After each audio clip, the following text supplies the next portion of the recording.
Assalamualaikum warahmatullahi ta'ala wabarakatuh. Nama saya Moh Yusuf. Saya dari KPI A19.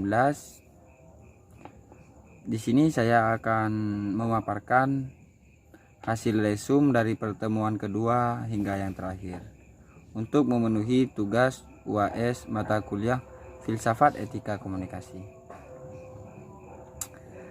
Berbicara filsafat dan sejarah. Perkembangan ilmu komunikasi. Penilaian terhadap kenyataan yang realitas akan mengubah ilmu. Perubahan cara pandang terhadap kenyataan ini biasanya dilahirkan oleh para filsuf, maka pemikiran filsafat mengenai apa itu kenyataan akan mempengaruhi bangunan sebuah ilmu, termasuk ilmu komunikasi. Berkenalan dengan filsafat. Mendengar atau membaca literatur filsafat bagi sebagian akan membuat kening berkerut karena kerumitan dan abstraknya penjelasan filsafat. Padahal filsafat sekurang-kurangnya mengajarkan untuk berpikir radikal, kritis, dan mempertanyakan setiap fenomena yang ada di balik realitas dunia yang sudah begitu kompleks. Kerumitan dan abstraknya filsafat dikarenakan ketidaksanggupan bagi sebagian orang melakukan akuntalisasi filsafat dalam kehidupan sehari-hari. Konsep filsafat merupakan awal dari berbagai disiplin ilmu yang sangat erat terkait dengan kebijaksanaan dan kecintaan terhadap ilmu.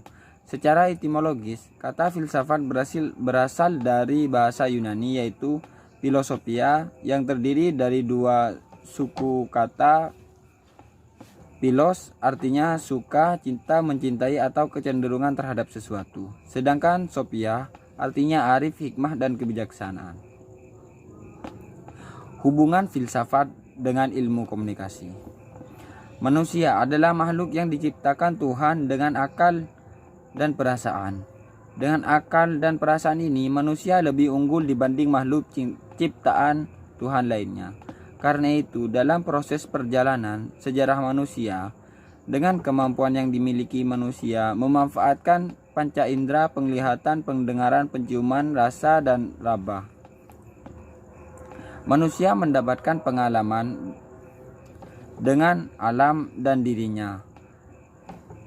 Dengan mengenal berbagai benda-benda yang ditemui, misalnya rasa manis, asam, dan pahit. Dengan pengalaman ini, akhirnya manusia tahu karena manusia adalah makhluk yang dibekali akal. Manusia tidak puas dengan hanya tahu rasa tersebut, tetapi ingin mengetahuinya lebih jauh dan mendalam. Kenapa ada rasa manis, asam, dan pahit? Maka manusia berusaha untuk mengetahuinya melalui penyelidikan, penelitian, dan lain, sehingga inilah yang disebut pengetahuan. Etika menurut para ahli. Doctrandes D.P. Simolangkir adalah pandangan manusia dalam berperilaku menurut ukuran dan nilai yang baik. Louis O. Katzoff adalah bukunya Element of Philosophy, menyatakan bahwa kegiatan filsafat merupakan perenungan, yaitu suatu jenis pemikiran yang meliputi kegiatan meragukan segala sesuatu, mengajukan pertanyaan, menghubungkan gagasan dan yang satu dengan gagasan yang lainnya, menanyakan mengapa, mencari jawaban yang lebih baik ketimbang jawaban pada pandangan mata.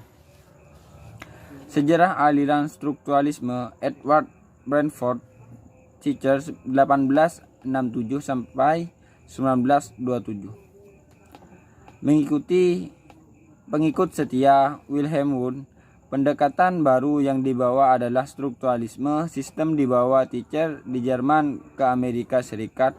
Pemikiran ini mampu mencapai kemasyhuran di AS dan bertahan hingga 2 dekade. Hingga akhirnya digulingkan oleh gerakan yang lebih baru. Prinsip-prinsip etika dalam dunia komunikasi. Bicaralah dengan cara yang benar dan pantas. Setiap orang pasti berkomunikasi karena manusia makhluk sosial. Strukturalisme adalah metode dekonstruktif yang mencoba melakukan sesuatu rekonstruktif tentang pandangan metafisis atau konseptual yang diarahkan pada tulisan, metabahasa, dan subjektivitas. Berbicara tentang poststrukturalisme, maka poststrukturalisme tidak dapat dipisahkan dari strukturalisme. Teori kritis dalam ilmu komunikasi, secara khusus teori-teori kritis mempunyai sejarah yang panjang. Dari perjalanan tersebut ada 3 ciri penting yang melekat di dalamnya. Etika komunikasi terdapat 3 unsur, yaitu etos, logos, pathos. Perbedaan etika dan etiket serta moral. Etika menyangkut tentang cara dilakukan sesuatu perbuatan sekaligus memberi norma dan perbuatan itu sendiri. Sedangkan etika menyangkut tata cara suatu perbuatan harus dilakukan manusia. Contoh etika. Kita dilarang untuk mengambil barang orang lain tanpa izin dari yang punya, karena mengambil barang orang lain tanpa izin sama saja dengan mencuri. Jangan mencuri adalah suatu norma etika. Dalam hal ini tidak dipersoalkan apakah pencuri tersebut mencuri dengan tangan kanan atau tangan kiri. Contoh etiket. Ketika kamu menyerahkan sesuatu kepada orang lain, kamu wajib menyerahkannya dengan tangan kanan. Apabila kamu menggunakan tangan kiri, itu dianggap melanggar etiket. Dalam komunikasi ada 6 nilai-nilai yang efektif: belas kasih, kerendahan hati, pengertian, kebijaksanaan, akuntabilitas, dan empati. Mungkin hanya itu saja yang bisa saya paparkan untuk memenuhi tugas UAS mata kuliah Filsafat Etika Komunikasi.